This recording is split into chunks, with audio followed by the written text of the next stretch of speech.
Note point कर लेते हैं कि सबसे अधिक, ये चीज़ नहीं किए थे, शुरू नहीं करना था कि प्रकाश की चाल सबसे अधिक निर्वात में होती है, ठीक ना, ये लिख लेना है। प्रकाश की चाल, क्योंकि बोले कोई नहीं लिखा है, प्रकाश की चाल सबसे अधिक निर्वात में होती है। कितना सबसे अधिक निर्वात होती है, या कितना यहाँ लिख भी लेना इस जगह, 3 गुना 10 के पावर 5 किलोमीटर प्रति सेकंड, या 3 गुना प्रति सेकंड लिखने बोलिए, प्रति सेकंड, या 3 गुना 10 के पावर 8 मीटर प्रति सेकंड। ये दोनों में कुछ भी दोनों आता है, या तो किलोमीटर में आता है या तो मीटर में आता है, है ना, दोनों आते हैं। 3 लाख किलोमीटर प्रति सेकंड या 3 गुना 10 के पावर 8 किलोमीटर प्रति सेकंड, ये हुआ। उसके बाद ये प्रकाश किसका आता है, निर्वात में भी यही होता है और हवा में भी यही होता है। लेकिन अगर सबसे अधिक पूछ जाए तो इसमें निर्वात में मारेंगे सबसे अधिक। उसके बाद दूसरा, हवा में अगर वायु में पूछ दे, वायु में भी क्या लिखना है, ये लिखना है 3 गुना 10 के पावर कितना, या 3 गुना 10 के पावर 8 मीटर प्रति सेकंड। अब बोले गुड मॉर्निंग स्टूडेंट, चलिए आज चलते हैं हम लेक्चर 2 में। अब बर्तन यानी प्रकाश का बर्तन हम लोग पढ़ चुके थे, उसी में पढ़ रहे थे, यानी थोड़ा सा उसको एक लेक्चर पढ़ चुके हैं पहले, इससे उसी में पढ़ रहे थे। आज पढ़ेंगे सेकंड लेक्चर और सीखेंगे प्रकाश का बर्तन के बारे में अधिक ज्ञान। चलिए उसके बारे में हम लोग सीखते हैं। हाँ, इससे पहले आप लोग सब्सक्राइब और शेयर करना मत भूलिएगा, सब्सक्राइब और शेयर तो जरूर। अगर आप फेसबुक पे देख रहे हैं तो फॉलो। चलिए देखते हैं प्रकाश का बर्तन अध्याय 2, चैप्टर 2 में हम पढ़ेंगे प्रकाश का बर्तन। हम पढ़ भी चुके कि प्रकाश का बर्तन क्या परिभाषा पढ़ चुके थे। आज उससे भी अधिक ज्ञान, उससे भी हम पढ़े थे कि प्रकाश की चाल किसमें अधिक होता है। तो अगर हम पूछे प्रकाश की चाल, थोड़ा सा रिविजन कर लेते हैं। प्रकाश की चाल सबसे अधिक किस में होता है, सबसे अधिक अगर बोला जाए तो निर्वात में। किसमें होता है, निर्वात। प्रकाश की चाल अगर सबसे अधिक पूछा जाए तो निर्वात में, लगभग 3 लाख किलोमीटर पर second, 3 lakh kilometre, 3 lakh kilometre प्रति सेकंड, 3 लाख किलोमीटर प्रति सेकंड। 3 लाख किलोमीटर कितना था, प्रति सेकंड। कोई को बोलेगा नहीं यह क्या होता है, 3 गुना 10 के पावर 8 ये मीटर होता है, प्रति मीटर सेकंड। तो पूछा जाए कि प्रकाश की चाल सबसे अधिक किसमें होता है, किसी बोलना है निर्वात। कितना, 3 लाख किलोमीटर प्रति सेकंड, 3 लाख किलोमीटर प्रति सेकंड। अगर मीटर में पूछ दे, मीटर प्रति सेकंड में 3 गुना 10 के पावर 8, 3 गुना 10 के पावर 8 मीटर प्रति सेकंड। और तो वायु में क्या होता है प्रकाश का चाल, वायु में भी लगभग अप्रॉक्स कुछ कम होता है इससे, लेकिन लगभग इसी के बराबर मान लेते हैं, इसी के बराबर लगभग मान लेते हैं। लगभग इसमें भी वही 3 लाख किलोमीटर यानी 3 गुना 10 के पावर 5 मीटर किलोमीटर प्रति सेकंड। या अगर हम मीटर में पढ़ रहे हैं तो किलोमीटर में हुआ, अगर हम मीटर में पढ़ रहे हैं कितना होगा, 3 गुना 10 के पावर 8 मीटर प्रति सेकंड, ये होगा।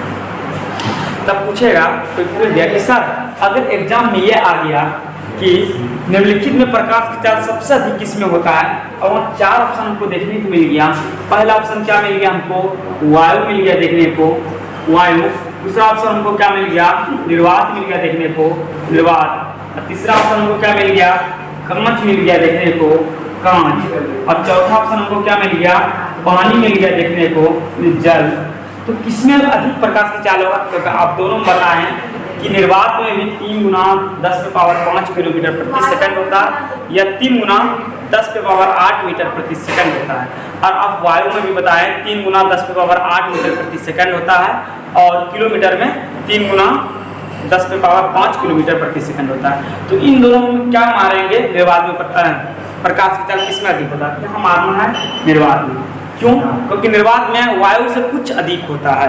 तो कुछ अधिक होता है मतलब 2-4 या कुछ अधिक होता है, थोड़ा बहुत होता है, इसलिए दोनों को अप्रॉक्स होना था बराबर है। लेकिन अगर इस तरह क्वेश्चन आ जाए कि निम्नलिखित में सबसे अधिक किसमें प्रकाश की चाल होता है, और ये ऑप्शन देखने को मिल जाए कि निर्वात उसमें दिया गया है तो निर्वात को ही मारेंगे।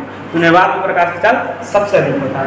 उसके बाद किसमें होता है, उसके बाद होता है वायु में, बुक के अकॉर्डिंग उसके बाद कहता है वायु में। उसके बाद किसमें होता है, पानी में। पानी में कितना होता है, पानी में, जल में 2,25,000 ना, 2,25,000। कांच में 2 लाख किलोमीटर प्रति सेकंड, ठीक ना। तो याद रखना ये चीज, कोई दिक्कत, ये चीज हम पहले भी क्लास में पढ़ चुके थे, आज रिवीजन भी कर रहे हैं। अब हम सीखते हैं कि अगर कोई माध्यम है और उस दो माध्यम है, जैसे अभी हम एक एग्जांपल के लिए बता रहे हैं, इधर दिख रहा है यहाँ पे, अगर हम यहाँ बता रहे हैं जैसे एक कांच का सिल्ली है, कांच है, क्या ये कांच है। हम लोग जानते हैं कांच क्या होता है, पारदर्शी पदार्थ होता है, उसमें प्रकाश आ जा सकता है। अगर कोई इस पे लंबवत प्रकाश मार है, कैसा मार रहा है प्रकाश, लंबवत, तो बिना मुड़े क्या हो जाएगा, लंबवत निकल जाएगा, बिना मुड़े क्या होगा, लंबवत निकल जाएगा। अगर हम किसी दो माध्यम को अलग करने वाले पे लंबवत प्रकाश मारे तो बिना मुड़े क्या हो जाएगा, सीधे निकल जाएगा। लेकिन यही लंबवत नहीं मारते तो कैसा होता था, वो अभिलंब की ओर मुड़ता था या तो अभिलंब से दूर हटता था। वो माध्यम पे डिपेंड करता था कि कैसा माध्यम होगा, ऊपर विरल है या सघन है, उस पर डिपेंड करता था मुड़ेगा या नहीं मुड़ेगा। हाँ, दो अलग अलग माध्यम है, लेकिन इसमें भी दो अलग अलग माध्यम है। यह है कांच, यह है कांच, ऊपर यह है वायु, हवा लिखते हैं, अच्छा हवा, ठीक ना, वायु या हवा जो बोलो, हवा है। अगर ये दोनों माध्यम है लेकिन उस माध्यम को हम प्रकाश का मार एकदम लंबवत मार रहे हैं तो मुड़वे नहीं करेगा, वो नहीं मुड़ेगा, बिना मुड़े क्या आ जाएगा, सीधे निकल जाएगा। जिस प्रकार समतल दर्पण में बिना मुड़े उसी जाता, जिस प्रकार लंबा जाता था प्रकाश उसी वापस हो जाता था, इसमें लेकिन ये क्या होगा, बिना मुड़े सीधे निकल जाएगा। तो कभी पूछ देगा कि दो माध्यमों को अलग करने वाले पर अगर लंबवत प्रकाश मारा जाए तो किस प्रकार वो परावर्तित होगा, किस प्रकार अपवर्तित होगा। तो बिना मुड़े क्या होगा, सीधे निकल जाएगा, बिना मुड़े क्या होगा, सीधे निकल जाएगा। कोई दिक्कत, चलिए यहाँ तक समझ में आ गया, यहाँ तक में कोई दिक्कत, नोट भी करवा देंगे इसको।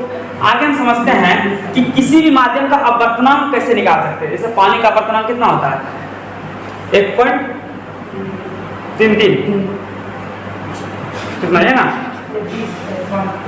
अब देखते हैं कि कैसा अपवर्तनांक 1.2 होता है कि 1.3 होता है, सब चीज यहाँ निकाल के बताते हैं। ठीक, अब निकालने का कोशिश करते हैं। पानी का होता है 1.5, ठीक ना, पानी का पहले बताओ, ये 500 बताओ पानी में प्रकाश की चाल कितना होता है, 2,25,000, तब 1.33। कांच में कितना होता है, 2 लाख, तो कांच का अपवर्तनांक हो जाएगा कितना, 1.5। ठीक,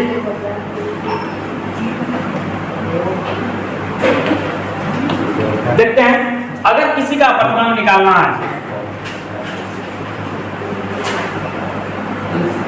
अपवर्तनांक किसी का निकाला, किसी भी माध्यम का अपवर्तनांक निकालना है ना, तो निर्वात में प्रकाश की चाल यहाँ लिखना है, निर्वात में प्रकाश की चाल बटे उस माध्यम में प्रकाश की चाल बटे उस माध्यम में प्रकाश की, अच्छा अपवर्तनांक का चाल,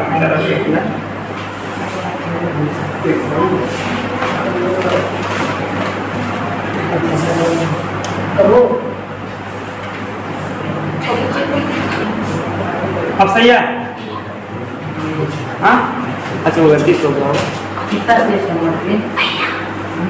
दम टूट रहा है तब।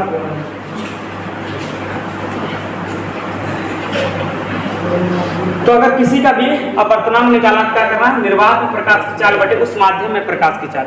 अब किसी का भी निकाल लेते, मान लेते कि हम निकालना चाह रहे हैं जल का या कांच का निकालना चाह रहे, चलिए सपोज आज कांच का निकालना चाह रहे हैं, बोले कांच में प्रकाश की चाल कितना है, कांच में प्रकाश की चाल है, कांच में प्रकाश की चाल कितना है, कांच में प्रकाश की चाल हम लिख देंगे 2 लाख किलोमीटर प्रति सेकंड, 2 लाख किलोमीटर प्रति सेकंड। और निर्वात में तो जानते ही हैं, तो हम लिखते हैं अपवर्तनांक बराबर, हम डायरेक्ट लिखते हैं, वो लिखना कोई जरूरी नहीं है। अपवर्तनांक बराबर हम डायरेक्ट लिखते हैं, अपवर्तनांक बराबर डायरेक्ट हम लिखते हैं। क्या लिखेंगे कि निर्वात में होता हम जानते हैं 3 लाख किलोमीटर प्रति सेकंड, किलोमीटर हम बोल रहे हैं कितना देंगे, और ये कांच में होता है 2 लाख किलोमीटर प्रति सेकंड। तो देखिए किलोमीटर किलोमीटर कैसे, 10 पावर 5 कैसे, 10 पावर 5 कैसे, 3/2 और 3/2 को हम लिख सकते हैं 1.5। तो अगर निर्वात में कांच में प्रकाश की चाल हो जाए तो कितना होता है 2 लाख किलोमीटर प्रति सेकंड। इससे हम आवर्तनांक निकाल सकते हैं। कांच का आवर्तनांक कितना होता है 1.5। अब अगर किसी माध्यम का, इससे हम पानी का भी निकालना सीखेंगे, इससे पहले अगर किसी माध्यम का आवर्तनांक दिया गया है, किसी माध्यम का आवर्तनांक दिया गया है, हमको प्रकाश की चाल निकालना है अप्रॉक्स में। देखते हैं, हम मान लें सपोज 1.5 दिया है आवर्तनांक हमको, इसका अभी ये 2 है ना 2 लाख किलोमीटर प्रति सेकंड, किसका, कांच का। हमको कांच का चाल निकालना है। कांच का चाल नहीं दिया है, नहीं जानते, लेकिन आवर्तनांक दिया है। क्या दिया है, आवर्तनांक दिया है, आवर्तनांक दिया गया है। कितना आवर्तनांक दिया है 1.5। बोला कि 1.5 जाएगा, इस माध्यम में प्रकाश की चाल क्या होगा। अब कौन सा माध्यम है ये भी नहीं लिखा गया है, कांच है क्या नहीं, कोई दिक्कत नहीं। बोला कि इस माध्यम में प्रकाश की चाल क्या होगा, जिसका ये आवर्तनांक, उसका चाल क्या होगा उसका प्रकाश की। देखते हैं, हम जानते हैं आवर्तनांक बराबर सूत्र क्या होता है, यानी निर्वात प्रकाश की चाल। निर्वात में तो जानते हैं, निर्वात में 3 लाख किलोमीटर प्रति सेकंड ही होगा, 3 लाख किलोमीटर प्रति सेकंड। उस माध्यम में प्रकाश की चाल मान लेते हैं x किलोमीटर प्रति घंटा। घंटा नहीं, सेकंड, सेकंड, यहाँ भी सेकंड, यहाँ भी सेकंड, यहाँ भी सेकंड, सेकंड मैंने भूल गए थे, यहाँ भी सेकंड है ना, यहाँ दिया हुआ है ना, तो सेकंड। अब देखिए यहाँ से अब किलोमीटर प्रति सेकंड ही निकलेगा, यानी प्रकाश उसका जो, अगर ये x कोई बचाएगा कि ये कहाँ से लाया, तो ये हटा भी सकते, कोई दिक्कत नहीं। यहाँ तक x किलोमीटर प्रति घंटा है क्या, मैं समझ 1.5 अच्छा 1.5 लिखे से 2 बार में कटेगा, 2 हाँ 1.5 दिया, आवर्तनांक दिया है, ठीक ना। हमको निकालना है प्रकाश की चाल। जैसे देखिए अभी और अभी करेंगे तब अच्छा समझ में आएगा, ठीक ना। 1-2 क्वेश्चन में नहीं हो पाएगा, और करते हैं इसको। दिक्कत स्क्रीनशॉट भी लेना ले सकते हैं, वैसे इसमें कुछ है नहीं। आगे लिखे है ना, इस जगह जाकर लिखते हैं। अगर हमको निकालना, इसी को मिटा देते हैं, इसका कोई यूज होता नहीं है, तो हम ऐसे बताएंगे। हम इसी जगह लिख देते हैं, लिखते हैं कि अगर हमको पानी में, पानी का आवर्तनांक निकालना है, किसका निकालना है, पानी का, तो आवर्तनांक हम डायरेक्ट निकालते हैं।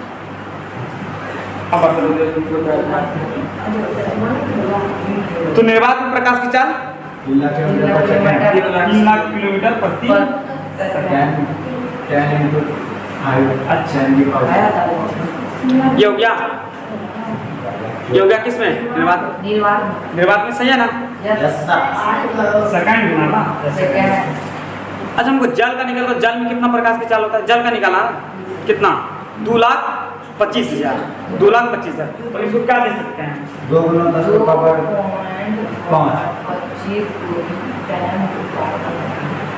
तो लगे सर ऐसे कैसे लिखेंगे, 2,25,000 लिखते पहले पढ़िए कितना हुआ, इकाई, दाई, सैकड़ा, हजार, 10 लाख, 2,25,000 हो गया। फिर हम इसको लिख सकते हैं, क्या जानते हो, ऐसे लिख सकते हैं, ऐसे लिख सकते हैं 10 का। अगर हमको ये 5 मिलाना आती है, 1 दशमलव याद देते ना, जब से यहाँ दशमलव दोगे 2 0 इसको चढ़ा 2 0 चढ़ गया। अब तो ये और ये कैंसिल हो चुका है, सब चीज कैंसिल हो चुका, बचा क्या 3/2.25। दशमलव बढ़ा देंगे तो 100 ऊपर चले जाएगा। इसको जब डिवाइड करेंगे, ठीक ना, इसको जब डिवाइड करेंगे तो अप्रॉक्स में कितना आएगा, 1.33 1.33 आएगा। तो अगर हमको जल का आवर्तनांक पूछ दे कि जल का आवर्तनांक क्या है, तो 1.33 वायु का इसमें चाल ही नहीं दिया गया है, वायु का अप्रॉक्स कितना होता है, इसलिए वायु का लिख दिया हुआ 0.00 कितना लगा 8। तब आवर्तनांक दिया होगा वायु कितना, 1 पॉइंट तो होगा ही, उसके बाद 0 कुछ दिया होगा 1.0003।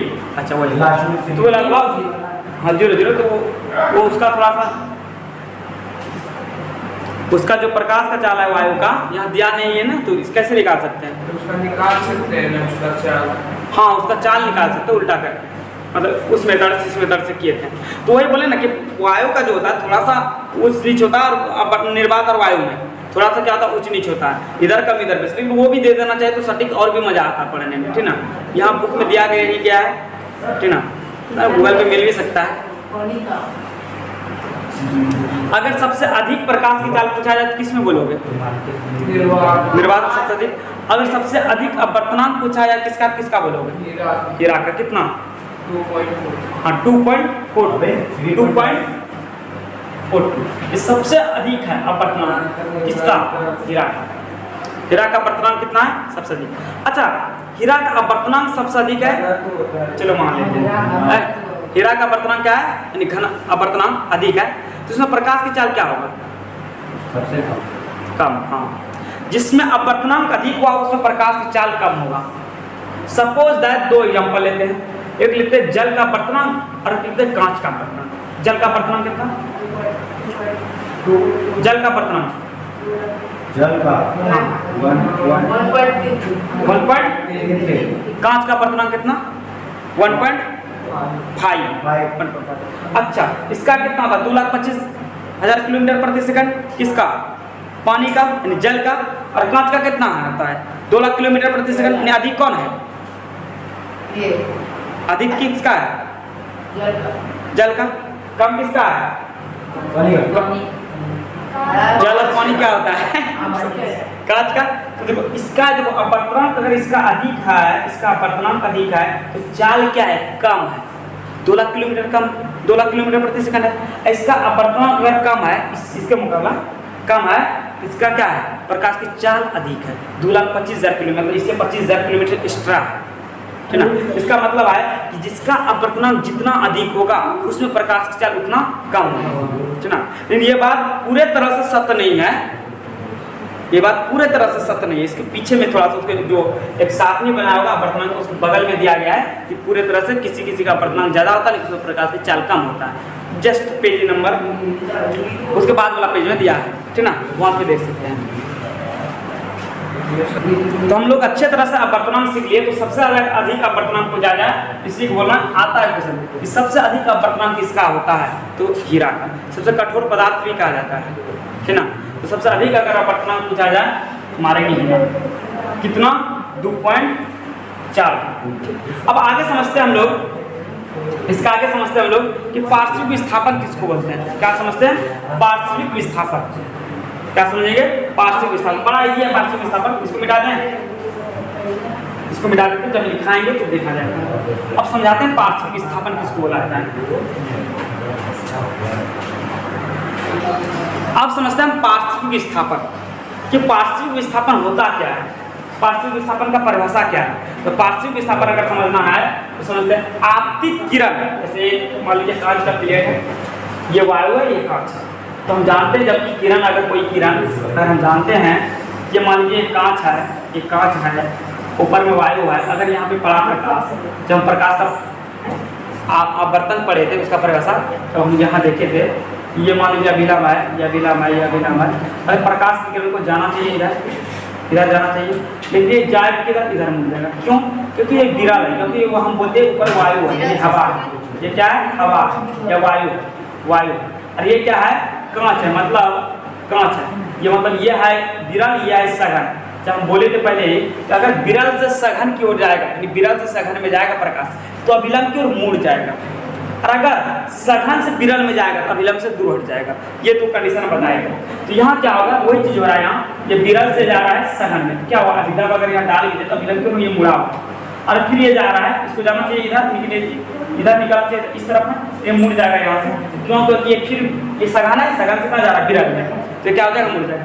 और इसके बीच जो ये दूरी है, ये दूरी है, इसी को बोलते हैं पार्श्विक विस्थापन। मतलब होगा कि आपतित किरण, आपतित किरण और निर्गत किरण के बीच के लंबवत दूरी को आपतित किरण और निर्गत किरण के बीच के लंबवत दूरी को पार्श्विक विस्थापन कहते हैं।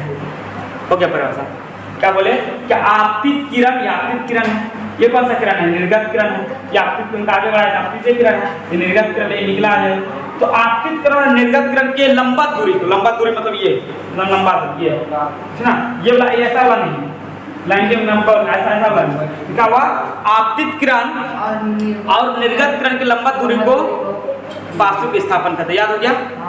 आपतित किरण और निर्गत किरण के बीच की लंबवत दूरी को पार्श्विक विस्थापन कहते हैं। आपतित किरण और निर्गत किरण के बीच की लंबवत दूरी को पार्श्विक विस्थापन कहते हैं। समझ में आ गया अच्छे से? कोई दिक्कत? इसी को बोले पार्श्विक विस्थापन। ये जो दिए गए मान लो इसका ए और बी दे दिए ना, हम ये किरण दे ना, ये भी जो होगा क्या हुआ?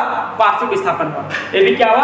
पार्श्विक विस्थापन। तो आपतित किरण और निर्गत किरण के बीच की लंबवत दूरी को पार्श्विक विस्थापन बोलते हैं या कहते हैं। जो बोलो आपतित किरण और निर्गत किरण के बीच की लंबवत दूरी को पार्श्विक विस्थापन कहते हैं। कोई दिक्कत?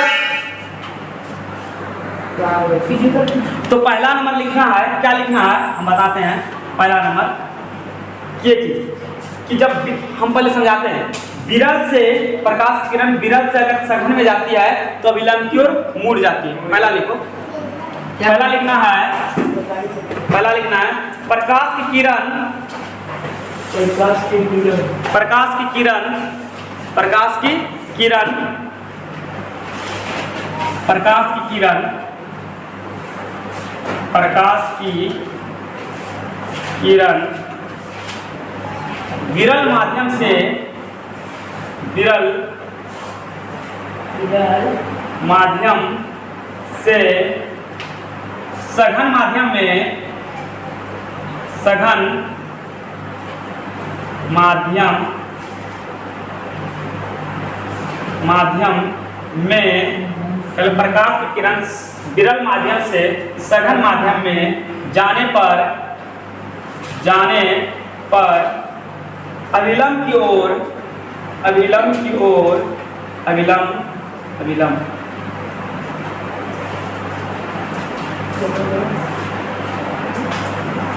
अभिलंब की ओर मुड़ जाती है,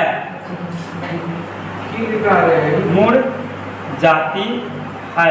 कंडीशन लिखा है इसका, इसका पहले एक पार्ट लिखा चुके हैं, इसका परिभाषा लिखा चुके हैं। इसमें अगर कोई प्रकाश किरण, ये प्रकाश की किरण, याद रखो ये प्रकाश की किरण है, ये विरल माध्यम है। कैसे जानेंगे कि वायु, वायु में प्रकाश की चाल क्या आता है? ठीक है, अरे कांच है, इसमें प्रकाश की चाल क्या है? ज्यादा है। पिक्चर नीचे बनाना, सबसे नीचे में, या ऊपर पे बना या नीचे में। तो प्रकाश की चाल इसमें क्या है? कम है। यानी ये है क्या? सघन, जिसमें प्रकाश की चाल कम वो होता है सघन। आई क्या है? विलंब। इससे अगर इसमें जा रहा था विलंब की ओर मुड़ेगा। क्वेश्चन आता है डायरेक्ट कि प्रकाश किरण विरल माध्यम से सघन माध्यम में जाने पर डैश होता है तो विलंब की ओर मुड़ जाता है। क्या होता है? तो विलंब की ओर क्या होता है? मुड़ जाता है, अभिलंब की ओर मुड़ जाता है, अभिलंब की ओर मुड़ जाता है। दूसरा लिखना है, यहाँ बैठ जाएगा दूसरा, जस्ट इसका अपोजिट। दूसरा लिखना है, हाँ, प्रकाश की किरण सघन माध्यम से, सघन माध्यम से जब विरल माध्यम में जाती है, प्रवेश करती है, जो लिखो यहाँ क्या लिखें? जाने पर। अच्छा, विरल माध्यम से सघन माध्यम में प्रवेश या जाने पर, जो लिखो जाने पर ही लिखते हैं। जाने पर अभिलंब से क्या लिखें? प्रकाश किरण जब, प्रकाश किरण सघन माध्यम से सघन माध्यम से जब विरल माध्यम में जाता है तो अभिलंब से दूर हट जाती है, दूर हट जाती है। मतलब कैसे? ऐसा, ये कोई है, दिख रहा है पिक्चर, थोड़ा सा इधर मारिए। ये कोई है, ये कांच, पता नहीं मतलब यहाँ कांच से आ रहा है, यहाँ ये सुनिए, ये अभिलंब। इसको जाना था किधर? इधर जाना था, लेकिन जाएगा किधर? इधर चले जाएगा। इसको जाना था इधर, लेकिन जाएगा किधर? उधर चले जाएगा। क्यों ऐसा हुआ? क्योंकि ये है सघन, ये कांच है, सघन से हवा में जा रहा है विरल, इसलिए क्या होगा? अभिलंब से दूर हट जाएगा। जैसे एक एग्जांपल करिए, अगर कोई मतलब कहीं भीड़ लगा हुआ है पूरा, अगर हम भीड़ में प्रवेश की कोई दिक्कत नहीं, भीड़ में मेरा चाल कम है, जैसे हम भीड़ से निकलेंगे तो मेरा चाल क्या होगा? अधिक हो जाएगा। अधिक होगा क्या होगा? तो निकल जाएंगे, है ना, स्पीड भगा के। लेकिन अगर हम भीड़ में प्रवेश करें तो मेरा चाल स्वतः क्या हो जाएगा? कम हो जाएगा। तो इसके बारे में समझना है।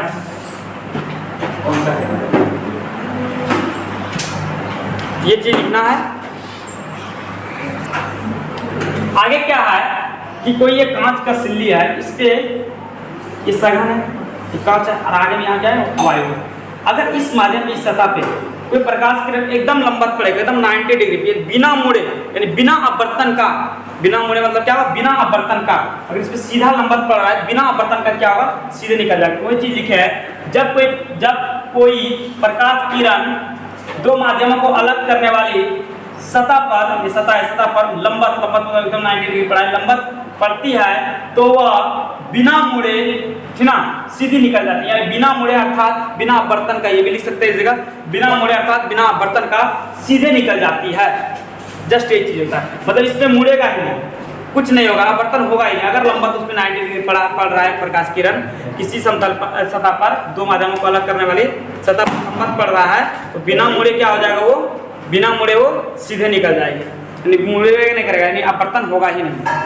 तो आप लोग यहाँ तक नोट कीजिए, स्क्रीनशॉट लीजिए फटाफट। क्या है कि अगर हम समझ लें अब निर्गत, यानी हमको समझना पार्श्विक विस्थापन किसको कहते हैं, क्या समझना है, पार्श्विक विस्थापन किसको कहते हैं। पार्श्विक विस्थापन के बारे में आ जाए तो क्या बताए कि निर्गत किरण, जो किरण पड़ रहा है, सॉरी आपतित किरण जो किरण पड़ रहा है उसको क्या बोलते हैं, आपतित किरण। जो किरण निकल रहा है उसको बोलते हैं निर्गत किरण, निकलने वाली किरण को निर्गत किरण, और परावर्तन में क्या था, लौटने वाली किरण को परावर्तित किरण बोलते हैं। इसमें निकल रहा है इसलिए इसको बोलते हैं निर्गत किरण।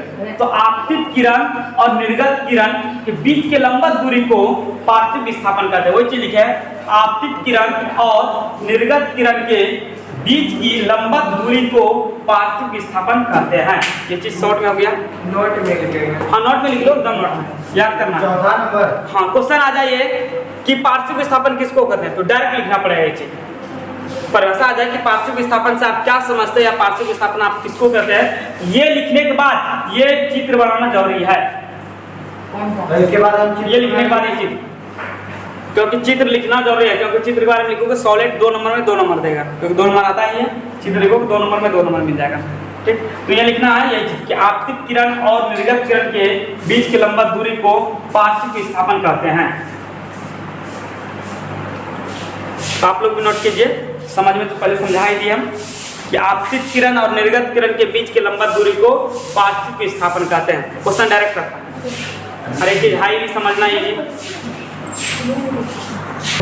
हम एक चीज नोट पॉइंट कर लेते हैं कि सबसे अधिक, ये चीज नहीं किए थे, शुरू नहीं करना था, कि प्रकाश की चाल सबसे अधिक निर्वात में होती है, ठीक ना, ये लिख लेना है।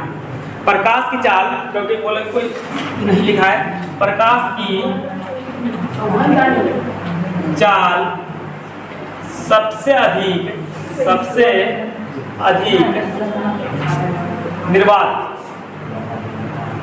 निर्वात में होती है।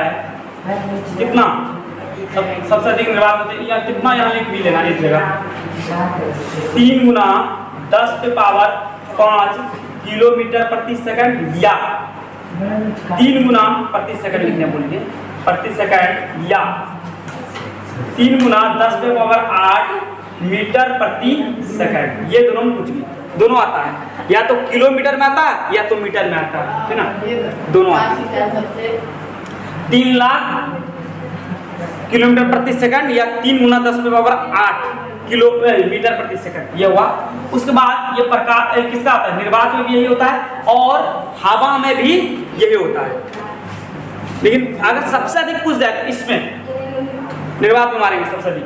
उसके बाद दूसरा, हवा में अगर वायु में पूछ दे, वायु में भी क्या लिखना है, ये लिखना है 3 गुना 10 के पावर कितना, या 3 गुना 10 के पावर 8 मीटर प्रति सेकंड। अब बोलेगा सर दोनों का तो एक ही चीज है, लेकिन अगर सबसे अधिक पूछा जाए तो मारना निर्वात, अगर निर्वात ऑप्शन में नहीं रहे तब वायु मारना, क्योंकि इससे कुछ अधिक ये होता है कुछ। हाँ, अब कुछ अधिक होता मतलब 10, 20, 50 होता है तो उसको नहीं, इसको ध्यान नहीं दिया गया। आगे हम लिखते हैं, अब किसका है इसके बाद,